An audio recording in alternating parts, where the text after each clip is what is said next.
unoriginal content or limited originality of the content.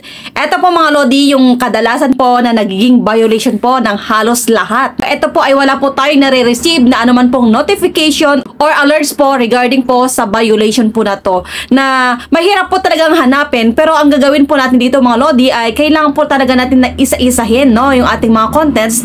At kung may makita po tayong kahina-hinala ay kailangan po natin tong i-delete, no. At syempre bago po natin ito i-delete, para hindi naman po sayang yung ating mga pagod sa paggawa ng video po na yan, ano, ay i-download po natin ito at i-edit po natin. Tanggalin po natin yung mga kahina-hinala po dyan na mga violation po, no? Yung sanhi po ng unoriginal content, no? I-edit po natin yan at pagkatapos po nating i-edit ay i-re-upload po natin to. Sa ganun po ay hindi po sayang po yung ating mga pagod po sa paggawa at pag-isip po ng content.